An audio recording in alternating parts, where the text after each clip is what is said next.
geelan oo bulshada deegaanada Waable iyo Xinlabi ugu talagaleen inay ku marti sooraan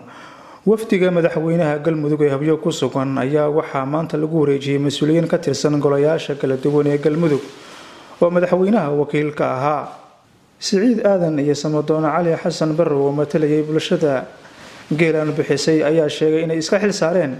martigelinta wafdiyada culus ee toddobaadkan booqanaya magaalada Hobyo. شلعبي أيام عبد الشياس كتر قلني أورتان وهذا ماشي جوكتا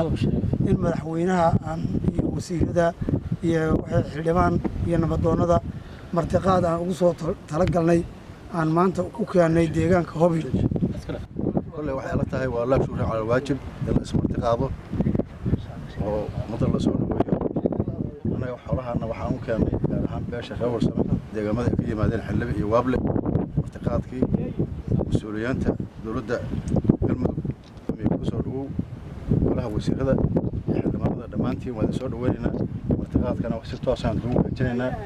dowladda meesha taagan ku soo dhawaada gudoomiyaha degmada Hobyo Cabdullaahi Axmed Cali iyo xildhibaan Cabdi Cali oo ka tirsan baarlamaanka Galmudug ayaa bulshada deegaanada Waable iyo Xinlabi uga mahad celiyay garashada wanaagsan ee ay sameeyeen waxaan uga mahad celinayaa oo ashrafteeda iska qaraabada tolka ka socda deegaanada hoos yimaada degmada Hobyo ee magac ahaan beesha Reexaajiye oo ah si gaara beesha reer Warsame oo aan leeyahay waxay ku mahadsan yihiin sida ay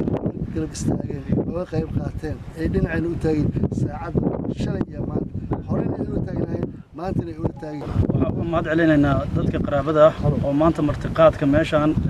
xoolahan sadaqada keenay una keenay inay ku martiqaadaan madaxdooda madaxweynuhu oo horeeyo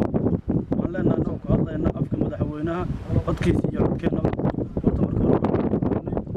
waxaan leenahay Ilaahay subxaanahu wa tacaala badbaado hasiyo ugu dambeyn wasiirka wasaaradda bay'ada Galmudug mudane Siciid Siyaad oo wakiilka ahaa madaxweynaha Galmudug ayaa la wareegay geela dadka deegaanka ku marti sooreen wafdiga Hobyo ku sugan iyo Samadoonada iyo ragga ka yimid Xinlabi iyo Waable waa is arki doona waa isku imaan doona geelan sharafta lana waxaan ka guddoonay annagoo ka mas'uula kana wakiilna noona soo idmaday madaxweynuhu inaan la soo wareegno waana mahadsantihiin boqolkiiba boqol waana laydinku yaqiin martiqaadkaas iyo abaabulkaas weligeeda ciddaan abaabuli jirteen taariikhda laga joogo 58 sano ninkii odaga ahaayoo dhintay oo dadkan indhaha u kala kacay Xaaji Yuusuf Xasan waa isla wada xasuustaa